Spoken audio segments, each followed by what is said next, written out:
One of the derogatory terms of computer animation, certainly from the old days, was it looks plastic. So, and I'm not a lighting guy, but I think a lot of people thought, well, it's Lego, it's plastic. How hard can it be to render, right? Computers do plastic really, really well. Well, when you actually set out to do real plastic, you'll find out that there's a lot more going on there. It's not just a single flat color. There's subsurface scattering. When you look at the photograph Lego, there's like chromatic aberrations, which means there's little color differences along the edges of things. And so we spent a bunch of time, and I know that the shader writers and the lighting supervisors and the compositors spent a lot of time making sure that the reflectivity and the refraction and the way the light works, because of course there are some clear or somewhat clear Lego pieces, so we need to have bricks that light could pass through, and bounce light. So if you had a very colorful brick next to a neutral gray, you would get light spill, and all of that goes into making computer generated bricks look like real bricks. And everyone knows what a Lego brick looks like, and so they can be super critical. They may not be able to tell you what's wrong with it, but they can tell you that it looks fake. So there's a lot of development early on, and if there's one thing that Animalogic does really well is lighting and rendering. Even before I got there, I was amazed, blown away really by their lighting, and the team just stepped up again. And we started seeing, as they were getting all of the shaders written, they would do side-by-side tests, real Lego and CG Lego, and of course it got to a point where we couldn't tell the difference. Even specialists in the field, we couldn't tell the difference. One of the things I do at the start of any production is to obviously read the script, look at the artwork, talk to the directors, and what I'm trying to think about and determine at that point is what I think an average animator will be able to create in an average week. And the way I think about it is how many seconds can this individual animate in a given week? And it's the bar it's the measuring ruler that I use. So the more complex a movie you have, the less seconds you're going to be able to do per week. So you take something that's quite complex, you may be only able to do 2 seconds or 3 seconds of finished animation in a given 5-day week. So you're only generating about, 2 seconds, you're animating 48 frames. Things that become less, like then we go up to say TV animation, they may be doing something, like on the Clone Wars, we were always trying to do, say, 15 seconds of animation. And I know of some TV shows that the poor animators are generating 30 seconds of animation per week. So you've got quite a range from, say, really sophisticated hard animation where you're doing maybe 2 to 3 seconds. And I felt that looking at the work and the stylized nature of the stop motion, that we could achieve 6 seconds per animator per week. And so that was the number. You can think of it as grabbing a dart and throwing it at a dartboard. It's an educated guess. I'm not a novice dart thrower in the analogy. I might get pretty close to the bullseye. In this particular case, we hit the bullseye. That's what we ended up with. Now you can say that, well, you can back engineer into that, and yes, you do, because you look at it's a curve. You start on day 1, and you know when you're going to finish on day N, or the end of your show. And you know at the beginning you're not generating 6 seconds per week per animator. You're maybe getting 0 for a couple of weeks. You're still developing. But you know by the end of it, you may be getting close to 10 or 12. So the average you're hitting is the 6 seconds per animator per week. And so as the head of animation, I'm looking at that on a daily and certainly a weekly basis. It's trying to figure out a curved trajectory to hit a target, which is a hard thing. But it's something that I do every single movie. So what I'm looking at is how are we tracking over the last 4 weeks, 8 weeks, and what is that vector showing me in terms of being able to hit the target? It's also coaching the team to the point where we say, okay, well, these are the shots, we're now, say, a couple of months into the show. These are the shots that the directors are really loving. These are the ones that are resonating with them. We're getting a tighter version of what the style of the film is. On Lego, there were a bunch of animators, super talented animators they'd lost their compass. These are guys who are used to doing overlapping action and follow through and animating muscles and lots of expressive faces, and now they're being asked to animate a little minifig. And some of them, a couple of them, I think one of the strongest animators we had came to my office at one point and said, I don't know if I can do this. I don't have all the tools and the the way that I work is completely different on this show. I don't know. I don't know if I can do it. And I said, no, you're doing fine. Your work is excellent.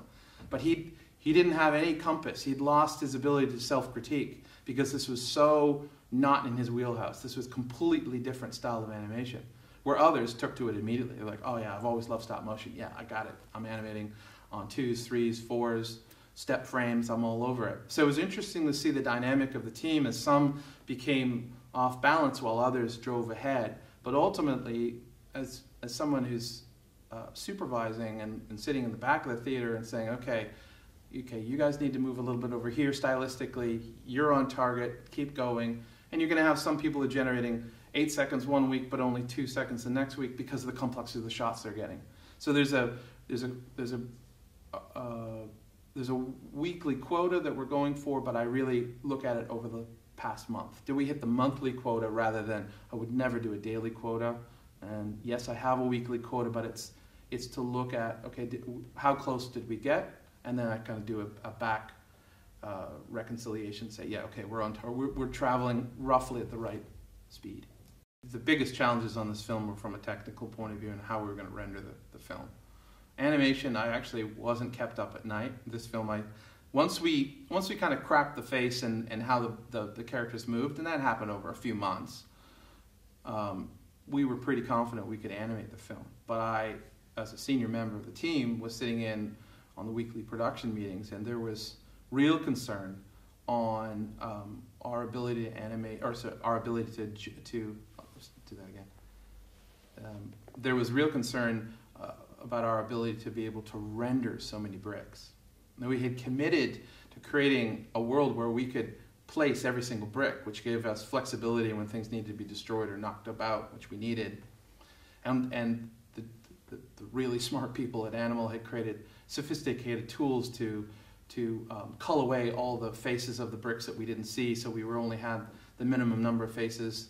But even there was too many bricks. And then there was a moment when one of the very gifted people at Animal Logic, Max Liani, came up with an idea to create our own renderer, which later became called Glimpse. And it was with Glimpse, suddenly we were seeing that we were able to render much quicker than we had with our existing pipeline. It produced beautiful images, and we were able to hit our goals because of that. And that kind of thing happens on all shows. When you're pushing the boundaries of what you've done before, and you want to do that as an artist or a technician, and obviously there's hundreds of people at Animal that worked on this film, and each person has a specialty, but it's how the team comes together to solve these kind of problems. The lighting supervisor and the CG supervisors and the research and development people all coming together and brainstorming, okay, how are we going to solve this? How are we going to render these massive shots? There's scenes in Bricksburg that have, I don't know, hundreds of thousands of bricks in them, or the canyon when we're going through the Wild West. Just massive amounts of data in there. And my brain's too small to solve those problems, but I work with a lot of really talented people, and they just cracked it. They worked on it and worked on it, and then were able to do it. It's great. Lego has a digital database in Denmark of every single piece from every single kit. I haven't been there myself, but it's my understanding that they design and have, I guess, their CAD representations of all their pieces. That database of over 2,000 bricks was shared with Animal Logic, and then the modeling and asset team then took that information and then sculpted exact replicas of those bricks that would work within our pipeline. And so the first year was about building over 2,000 bricks. Some of those bricks are very, very unique. They've only been in 1 or 2 kits. They're not even around anymore. But what Lego also has is something called the Lego Digital Designer, which people can download. It's free to download. And anyone on their own personal computer can also have access to their full library of 2,000 bricks, and you can actually virtually click bricks together and create your own three-dimensional creations. And that tool is amazing. And we actually used it in the art department and the modeling department to prototype designs for vehicles and sets. And it was amazing because the directors could point at it, react to it, and the guys were able to just pull out bricks that they didn't want or put other bricks that they wanted, or they could dress it in different ways. You could tumble around it and look at it. and then get approvals using this tool that anyone, or this toy almost, that anyone can use. We did use it on the film, and it really helped with visualizing and prototyping the film. One of my favorite aspects of the film is that the directors and the art director had decided that all of the physical effects in the film, water, smoke, fire, explosions, would all be done with bricks, which I think is just brilliant. And I had almost nothing to do with it, but one of my favorite things to do was to sneak in the back of the reviews of the effects team, because they always had the coolest things up on the screen. They were always blowing buildings up or smashing cars into walls, and watching all the bricks clatter on the virtual tables was just fun to watch. But what was also fun was their incredibly creative use of bricks to solve visual problems. So for example, one of the visual effects artists, I don't know who it was, had this brainstorm that when they needed a bunch of explosions in the film, and the explosions would be regular one-by-one bricks, all changing colors frame by frame, boom. But they created these streamers, like smoke trails and like fireballs coming off. If you look at it frame by frame and study it, they're actually little ice cream cone Lego brick pieces. And then there's sparks, but those are actually little clear magic wand bricks. So it was just amazing to see the kind of creative ideas they would come up with. The other thing that we had in animation was, because we had access to the whole brick library, the animators were able to, through this tool that was written for us, we were able to pull in any brick we wanted at any time on any frame. So if you look at Unikitty, especially when she's freaking out, she goes from very sweet Unikitty to, as we would call it, she hulked out and became really angry at Unikitty. You'll see these sparks coming off from her, and if you study them frame by frame, you'll see there are little star Lego pieces, little wand pieces, there's little lightning and fire pieces, and there's just bricks flying out of her head as she's like losing it. And the animators were able to place all of them themselves and have them, we call it replacement animation, have it on for a frame or two and then replace it with another piece or another piece. And over time, and running at 24 frames a second, it just looks like a whoosh of an expression of, in her case, either joy or anger. And that was a lot of fun. The animators loved working with that.